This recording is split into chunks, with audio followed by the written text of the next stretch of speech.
Wait. We've got so many mics up here, I hope everybody memorized their comments because there's not room for any paper.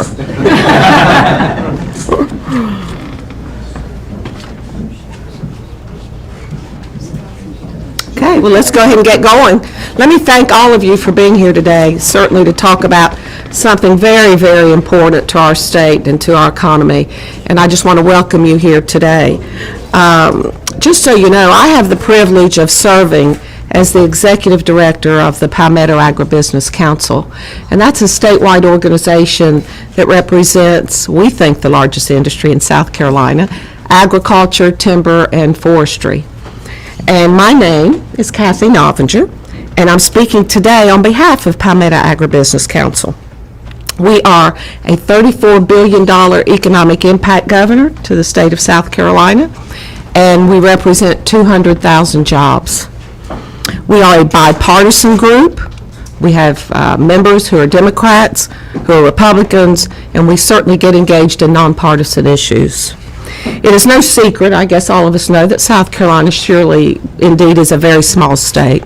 We're small in land mass and we're small in population. We also are very rural, and that's why I'm here today, because South Carolina is still a rural state, and many of our businesses are located in rural South Carolina. Please keep in mind that agribusiness is the backbone for many of these distressed rural communities that we often talk about that need so much assistance. Being located in a state that borders our great Atlantic Ocean provides South Carolina an opportunity first to contribute to our nation's fuel supply stability, a chance to add another dimension to our fuel alternatives, and substantially increase our state's revenue, thus reducing the cost of doing business in South Carolina. And yes, and oh, by the way, we can create many, many jobs with the opportunities we're going to talk about today. We believe that it is time is right, stars are aligned, if you will, to put South Carolina in the queue for offshore drilling potential in our Atlantic Outer Continental Shelf. We want to be poised to reap the benefits of the natural resources that certainly have been blessed to us. Securing our nation's energy independence, strengthening our state's economy, are exactly the goals being advanced in the legislation that our own Senator Graham will be talking about today, along with Governor Haley and Congressman Duncan. Expanding our access to domestic energy is not only critical to agribusiness and farming, it is a top priority shared by small business, manufacturing, and job creators, many of whom are represented in the room today. And I would like to just call to your attention some of our partners in this initiative you're going to hear about today and the study that was done, business partners who, along with Palmetto Agribusiness Council, certainly support the potential that lies off our Atlantic coast. Otis Raw, I saw Otis come in. Unless they've done something I don't know about, he's still president and CEO of the South Carolina Chamber of Commerce. We welcome. Ike McLeese, president and CEO of the Greater Columbia Chamber of Commerce, another partner. Denver Merrill, executive director, South Carolina Citizens for Sound Conservation. Jack Schuler on the front row, president of Palmetto Agribusiness Council. Ben Homemeyer, state director of National Federation of Independent Business, the United States' largest small business organization. We have Don Weaver here. I saw Don, president of South Carolina Association of Taxpayers. Sarah Hazard here. Welcome, Sarah. Vice president, South Carolina Manufacturers Alliance. And Tim Marchant, who drove 3 hours to be here today, represents the South Carolina Energy Forum. So in order to better understand the economic potential of offshore drilling off the coast of South Carolina, we are pleased to join with other industry partners to introduce to you today the results of the economic benefits of offshore drilling to South Carolina. And it is a very comprehensive study that's been prepared by Dr. Harry Miley and Associates. And Harry, where are you? I saw you come in the corner in the dark, okay. After we hear from Senator Graham, Governor Nikki Haley, Congressman Duncan, and then Dr. Miley, will come to the podium and provide an overview of the economic impact analysis and the potential for high-wage job creation in the state we love called South Carolina. So thank you for that. And we have, didn't get to see you, Senator.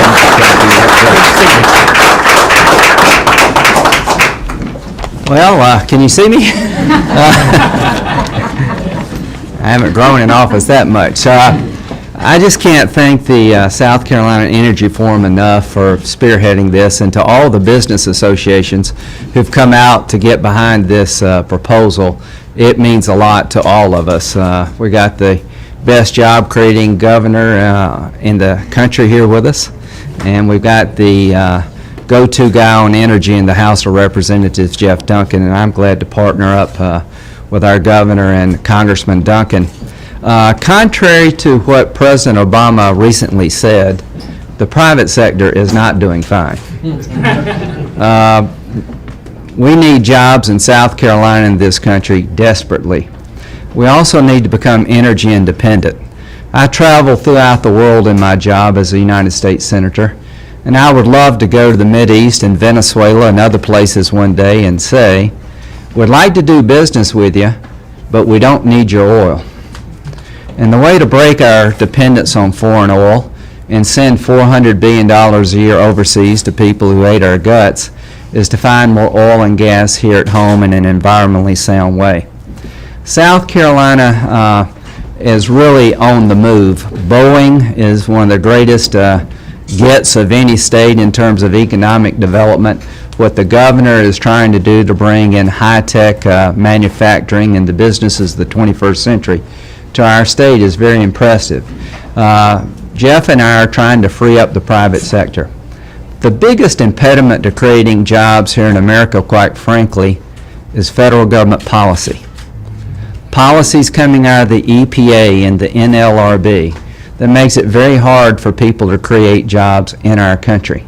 And the reason we're not marching toward energy independence is that the Obama administration has basically put a halt on all offshore drilling involving publicly held lands. If you wanted to free up South Carolina's economy and create a revenue stream for years to come and make the nation independent, pass the bill that I'm about to introduce in the United States Senate.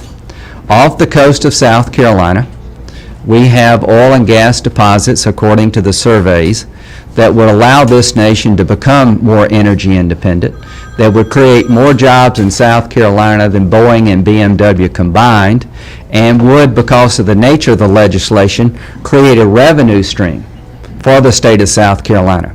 The state of South Carolina, under my bill, would receive 37.5% of any revenue that's generated from offshore oil and gas finds off the coast of South Carolina. 50% would go to retire our federal debt, and a percentage would go to land conservation to help our environment. This is a win-win-win proposal, and the only reason we're not doing this is because the Obama administration will not embrace energy independence in a serious way. This legislation protects the coast of South Carolina by a 10-mile buffer zone. There can be no oil and gas exploration within 10 miles of our coast. From 10 to 50 miles, South Carolina has to give her permission for any exploration for oil and gas. 50 to 100 miles is left up to the federal government, but we would share in South Carolina in any revenue up to 100 miles out. I am firmly convinced that the federal government changed its policies regarding oil and gas exploration offshore and onshore, we could become more independent literally in a matter of years. It's been 10 years now since the Congress rejected drilling in ANWR, Alaska. There's more oil in ANWR, Alaska than the entire state of Texas. And everybody talks about it takes 10 years to find the oil and gas deposits. Well, if politicians would start now, the 10 years would be here before you know it. And I'm convinced that the private sector, given the opportunity, would deliver results well within a decade. So what I'm urging the Senate to do and the House is to take up legislation involving the states of South Carolina and Virginia. Let it be said that South Carolina is willing to lead the way to energy independence if the federal government will let us. The governor is here because she buys into what we're doing. The state of Virginia has also bought into the idea of offshore oil and gas exploration off their coast. The two senators from Virginia, Senator Webb and Warner, have introduced legislation allowing Virginia's offshore oil and gas deposits to be included in the federal government's 5-year plan. That's exactly what this legislation does. This legislation allows South Carolina oil and gas deposits found off our coast up to 100 miles to be included in the 5-year energy plan at the national level. So you have a coalition of the drilling of the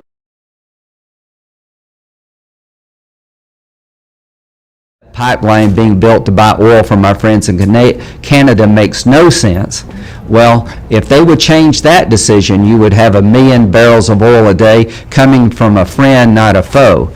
The ability of South Carolina and Virginia to deliver oil and gas for this country to become more energy independent is exciting, and the only reason we're not doing it is because the federal government says no. It is now time for the federal government to say yes to job creation and energy independence. President Obama, you need to get out of the White House. And you need to travel around. And you need to go to talk to people who want jobs and can't find jobs. And you need to understand that there are thousands of jobs that could be created in this country, good paying jobs. And let it be said, South Carolina is willing to start that effort. So without any further ado, it is my pleasure to introduce South Carolina's governor, a champion of job creation, a conservative force to be reckoned with for years to come in this country, and a person who will deliver the legislation we need at the state level to allow South Carolina to lead the way toward energy independence and to create thousands of new jobs in South Carolina, Governor Nikki Haley.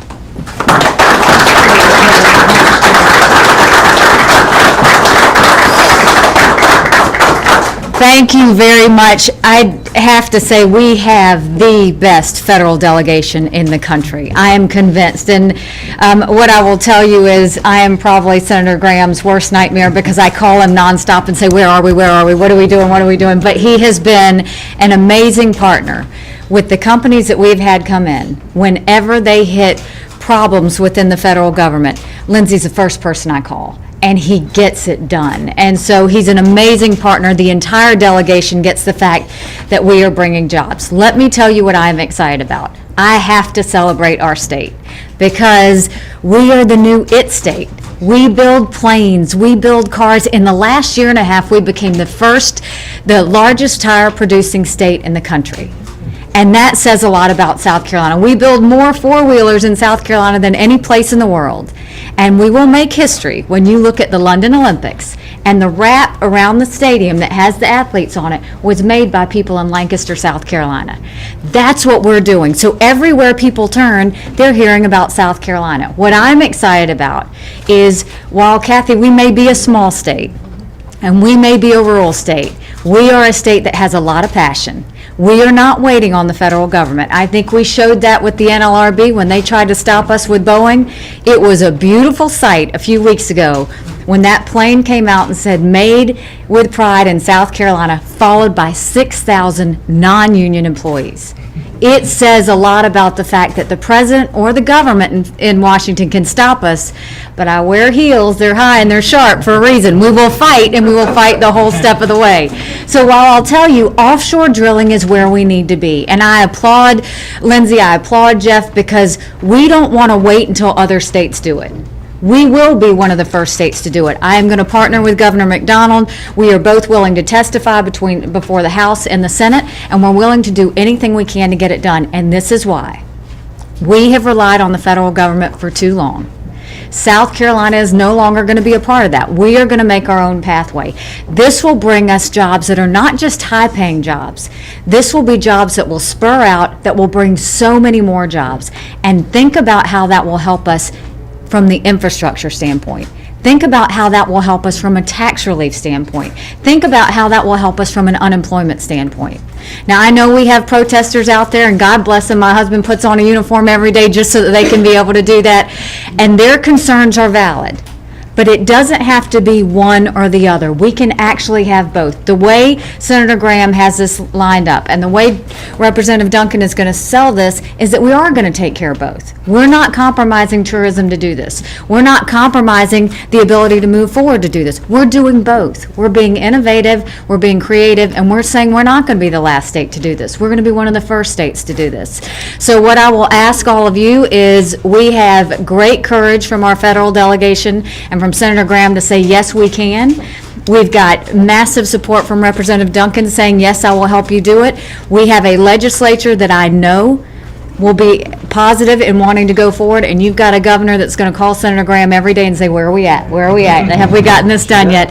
So what I would ask you to do is make sure that we spread the word, that there is a balance. Make sure that we spread the word that this is jobs, and make sure that we spread the word South Carolina deserves this. We're doing this for the country.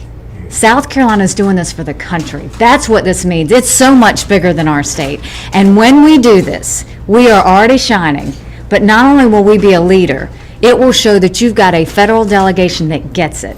And they will actually show other delegations how to move going forward. So I want to thank Senator Graham for leading this. I want to thank Representative Duncan, who's been nothing but a great friend every time we've tried to move forward in bringing jobs to the state. And so with that, I will bring on Representative Duncan.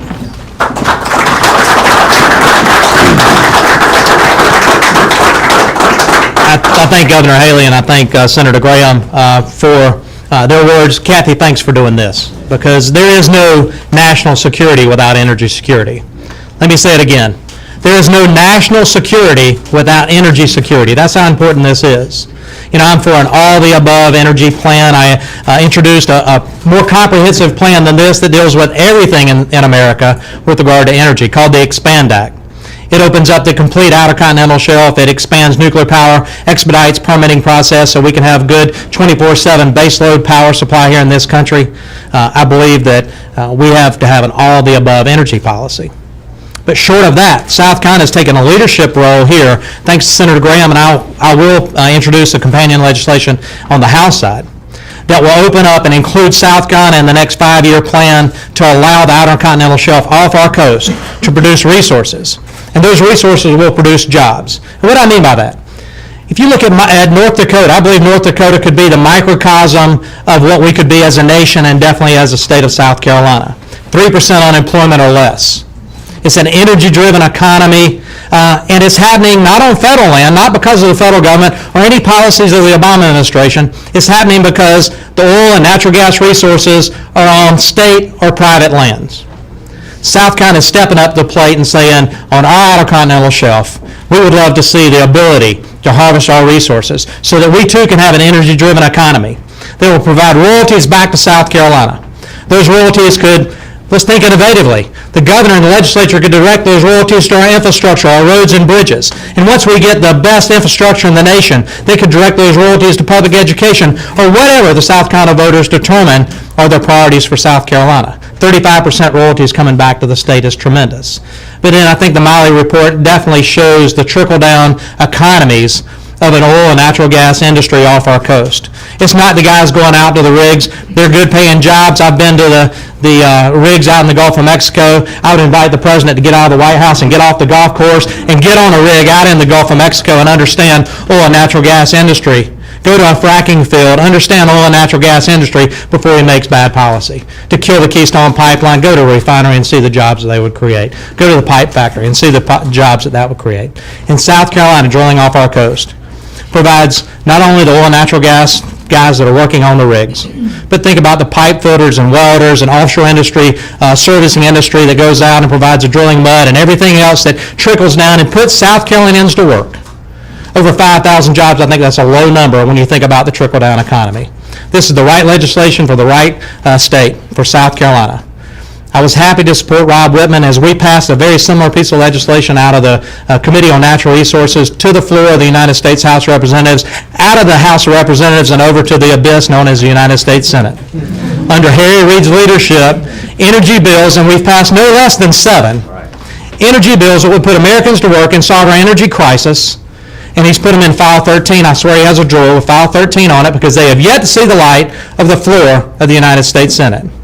Partnering with Virginia, with Lindsey Graham and Virginia senators, with the governors of both states, I believe we can create a unified force to bring a bill that provides opportunities for South Carolinians to the floor of the United States Senate and get it passed. I feel good about getting a companion bill passed out of the House because we've already passed the Virginia legislation. So I believe in this, and I look forward to hearing what Dr. Miley has to say about the report. It's going to put South Carolinians to work. It's going to help us solve our energy issues here in this country. American energy independence can be solved, and it takes the first step here today in South Carolina. With that, I introduce Dr. Miley.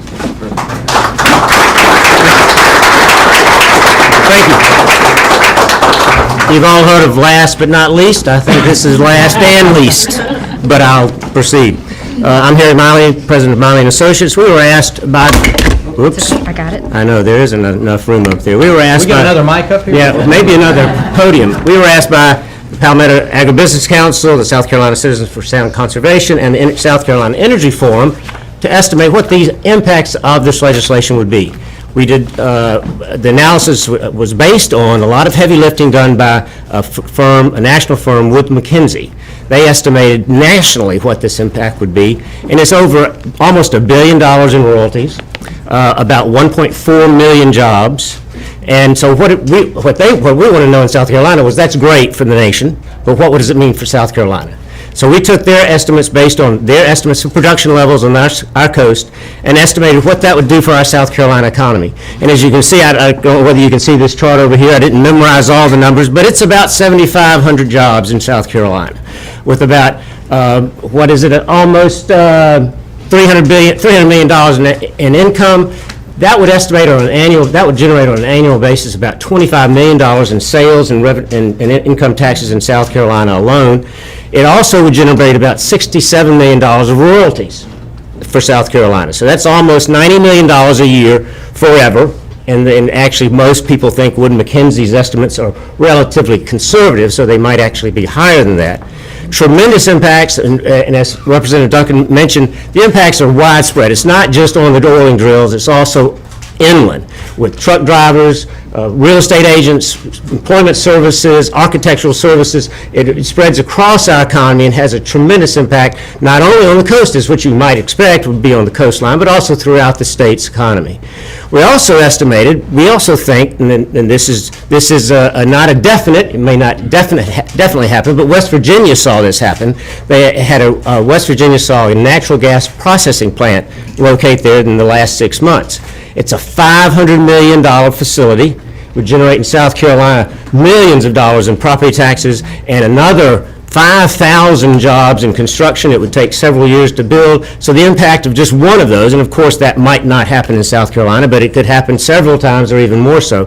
But the impacts on state would not only be from the oil drilling and oil exploration, but locally, and there'd be a lot of capital investment in the local side, on the state side, I'm not an offshore expert, inland, on the uplands, and so there would be impact across the state. So that's our analysis. We have, we'll be glad to answer any questions, but we think that the impact would be tremendous, 7,500 jobs, and in this industry, in South Carolina, the average wages are around $35,000, $36,000 a year.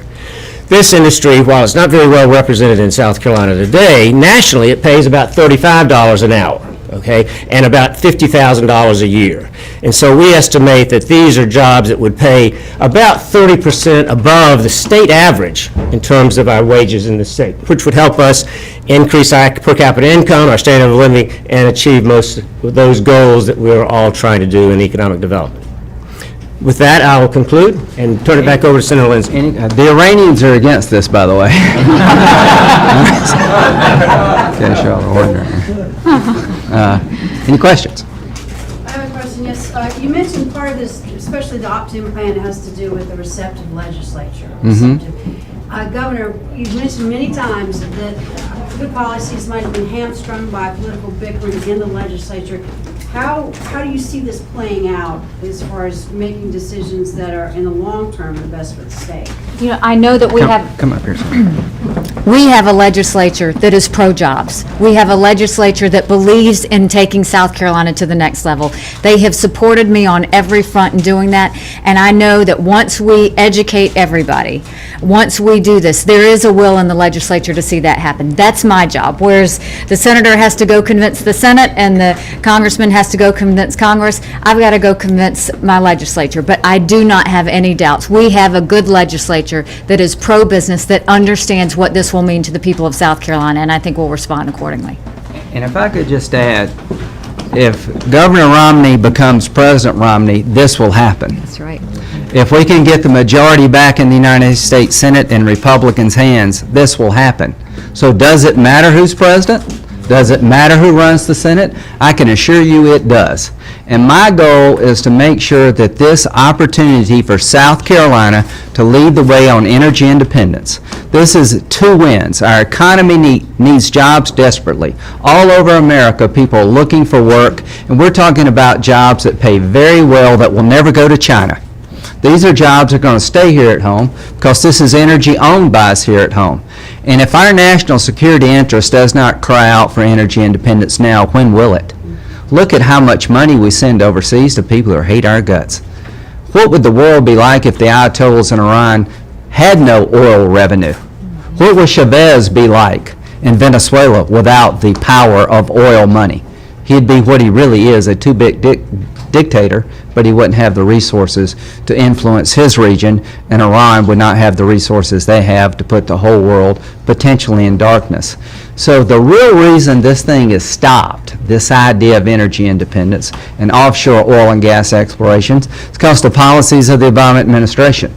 I am hopeful that if Jeff can pass over a package that includes Virginia and South Carolina, that Senator Webb and Warner will work with me and Senator DeMint to insist on a vote in the United States Senate. And I can tell you, ladies and gentlemen, if people had to vote on these ideas, that's why Nikki Haley, our governor, is dead right. I'd hate to be the member of the General Assembly that said no to this. And I'd hate to be the congressman or the senator that had to go back and face the voters and said, you know, I stopped offshore drilling, and I'm proud of it. You're not going to find many people saying that. Only the hardest of the hard on the left are opposed to this. And I do care about the environment. We do have a buffer zone here to protect South Carolina's coastline. But there's a risk in everything you do. There's a risk in windmills. Birds hit windmills. There's a risk in every type of power generation out there. But the greatest risk is to do nothing, to allow the oil and gas that God has blessed us with to sit idly by and have to buy it from people who hate our guts. That is an unacceptable risk, and that's what this legislation is about.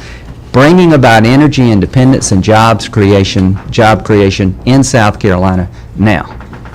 Let me just point her to the South Carolina did an offshore drilling study committee. I believe it was in '09. It was the Natural Gas Offshore Drilling Study Committee. Came out with a favorable report. I was on that committee. I'd point you to that. The legislature at that point in time said, we're all in. So, Senator, you've talked about and you brought up the fact that tourism is a huge part of the South Carolina economy. What exactly are you going to be able to tell people in the tourism industry that would be concerned about this? What about your plan would alleviate those concerns? Well, 10 miles is not... A 10-mile buffer zone will allow people to sit on the beach and enjoy the ocean and not be having to look at oil rigs like they do in California. California has offshore drilling within just a mile or two of the coast. Everything's a balance. I can't promise America that we can get out of this mess without people, taking some risk and leadership. And the risk that we're trying to avoid is perpetual energy dependence. The inability to break away from oil and gas reserves that we're going to need for decades to come. I'd love to see a day when fossil fuels are not part of our energy economy, but that's decades away.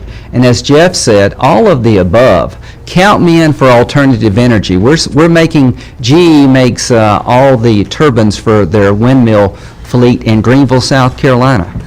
We have biofuel technology in South Carolina. Savannah River is I think the intellectual center of gravity for a nuclear power renaissance. So I'm for all the above, and that includes fossil fuels. So what I would tell the tourist industry, that the best thing that can happen for South Carolina is to build I-73. And the best way to get resources into the federal and state coffers is to look for ways to create jobs that make sense. So from a tourist point of view, the best thing can happen is for people to have money so they can travel. And they can come to South Carolina, enjoy what God has given us here. And I am very comfortable with our proposal that it balances the needs of the environment with the needs of this country to create jobs, become energy independent. Senator, 7 years ago, you had a very different stance on offshore drilling here in the state. You called it a detriment to the state's economy. What changed? The original proposal had no buffer zone, and I tell you, I've been concerned about offshore drilling, but I've never said don't consider it or do it. What's changed in the last 7 years? The world is about to blow up. Oil and gas deposits owned by people who hate our guts are becoming more of the norm, not less.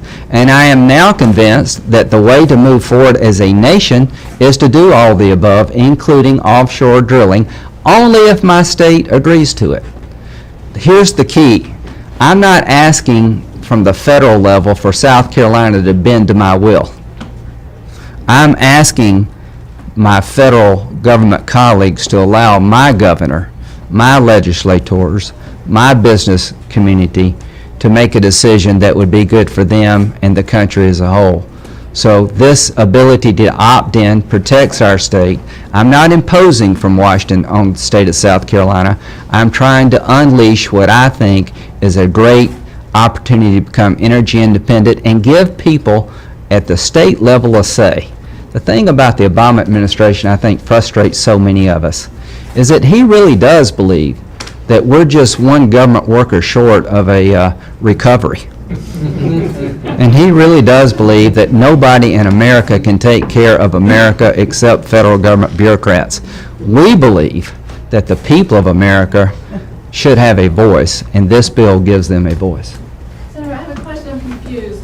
So you're saying, as far as energy independence, if we find oil off our coast, that's going to be our oil, that's going to come into our possession, and we control that because part of our, isn't it owned by the oil company that drills it and goes into the global market? Well, I'm going to try to clear up your confusion. The reason that we have such volatility in oil prices is because such large amounts of supplies come from very volatile regions of the world. If we have a conflict with Iran, you haven't seen nothing yet when it comes to oil prices. So yes, this is not going to be used just by Americans, but it will create American jobs. I'm not confused about that. No one in Iran is going to get a job by making South Carolina and the nation energy independent. The jobs that you just heard about are going to come to America and to our state. The more supply you can find in non-volatile regions, like the United States and Canada, the better for world markets. The bigger the supply, the less likely Mideast politics can affect price. So I think if we had done this 10 years ago with Anwar, we would have had as much oil coming out of Alaska in one area as we do for Texas. And I think most Americans get it, that if you want to create jobs in our country, open up America on and offshore drilling in a responsible way. How are you working with other states up and down? This is South Carolina and this is Virginia. Are you expecting me to push back? Are you going to be affected by the other states who aren't in for an op? We're going to have one hell of a debate over this, and that's my goal. I want my governor and Virginia's governor telling President Obama and the Congress that we will accept this legislation, that we want you to open up Virginia and South Carolina to put it into the 5-year plan. North Carolina can do what she would like. Georgia can do whatever they would like. We're not going to be stopped. We've got a governor who is out there every day selling this state. Look what we've been able to do in the last couple of years in terms of selling South Carolina. I am confident that with Jeff's leadership in the House, the Georgia delegation is going to say me too. I'd hate to be the politician in Georgia that said no. So I think South Carolina and Virginia, and let it be said it started in South Carolina, that we can create a road to energy independence, and other states can go the way they like, because this is the basic concept of federalism, is to have the federal government do a few things and the states do most things. And so I am confident that with Governor Haley and McDonnell's leadership, that there's going to be pressure put on East Coast governors and legislators to follow South Carolina's lead. And the only way that will happen is for Jeff to get the legislation through the House, and he will. And the problem will be where I live, in the Senate. The problem will be Harry Reid. And I need Warner and Webb, not just to introduce a bill, but to push Harry Reid to have a vote. My goal is to make this issue of energy independence, offshore drilling, for those states who are willing to do it, a central issue in this campaign. Yes, sir. A couple of questions or comments. One is, This'll be it. obviously, the port for support for offshore drilling is very important. It's going to be a very lucrative thing. Look at Galveston, Texas, if you haven't done that. The second thing is this. How is the state preparing to get a port in, permits and all this? Because I'll tell you this, Georgia, North Carolina right now may not be behind this. The minute this thing opens up, Brunswick is going to want to be the port, Savannah's going to want to be the port, Wilmington's going to want to be the port, and you're going to be in for a dogfight to get that port here in South Carolina. And the better prepared we are to face that fight and make it amenable for the industry to come in and set up in South Carolina, it's going to be very important. Right now, you've got a lead time. If this goes through, you won't. You're going to be in a fight. Well, I would just say this and turn it over to the governor for the final word. I am confident that Governor Haley and our state legislature are not going to be denied an opportunity to create thousands of jobs in our state and make the nation more energy independent. When it comes to competing, I will say without any hesitation, if you're looking to do business, there is no more friendly place in America than the state of South Carolina.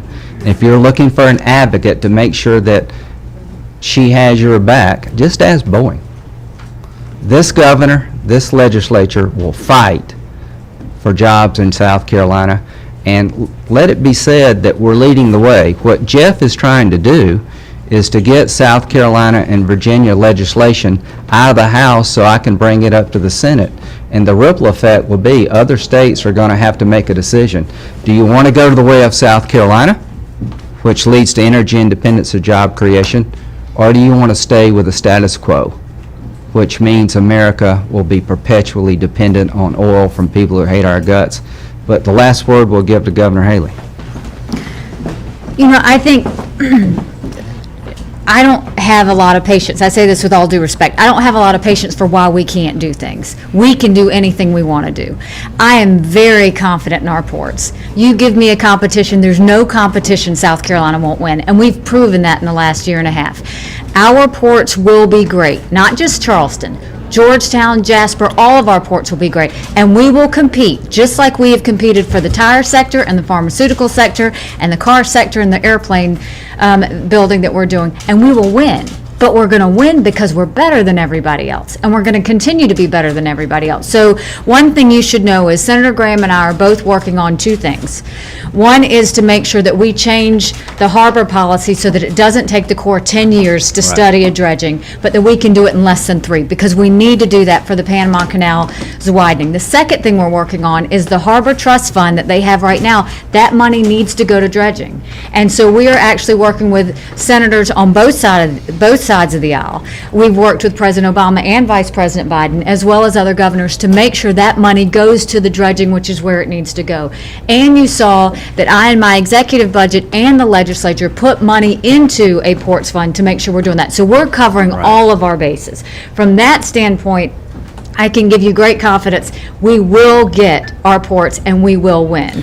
The second thing, from the standpoint of energy and what the other states are going to do, there's a governor right now that would not support what we're doing.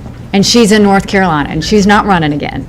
And the governor that is going to win in November, I have already talked to him about it, and he will support it. So what you have is a group of governors up and down the coast that all work very well together. And so Governor McDonnell and I will not just work on our states. This is working on the entire coastline to make sure that we are all one in saying this is for the country. Now, South Carolina's going to win, and South Carolina's going to win big, but the country's going to win. And when you talk in broader terms than just a state, and you talk about the country, everybody will be with us on that. And one last point about the ports. The governor and the South Carolina legislature has put aside the state's matching portion to deepen the Port of Charleston. The money is in the bank. That sends a great signal to the federal government that we're ready to get the job done in South Carolina. That helps me enormously, that you've already set aside the $180 million that we will need on the state side to get the port deeper. Governor Haley brought this issue up to President Obama when they had a meeting with the governors. He responded positively. He contacted the Vice President. Governor Haley and I have both talked with the Vice President. As I speak, there's a bipartisan group of senators working with the Vice President's office, try to come up with a way to revolutionize how we deepen our ports to be competitive for the Panama Canal expansion. And out of this conflict over deepening the Port of Charleston, I believe South Carolina will have led the way in how we deal with ports in a 21st century manner, that we're going to let go of the status quo, that we're going to think big in Washington, and we're going to come up with a plan that will allow the United States to improve her infrastructure, to create job opportunities for people who export, to not just deepen Charleston's port, but look at all of our ports, coastal and inland, to create a business out of what has been earmarking. So the biggest result of the earmark ban has been to require Congress to think like a business holistically. And I'm excited about how much progress we've made. And if we can pull this off at the federal level of revamping the way we fund our port systems and look at our infrastructure in terms of China and the Mideast and really come up with a comprehensive plan, it will have been as a result of South Carolina again being willing to think outside the box. So with that, we have to go. Thank you very much.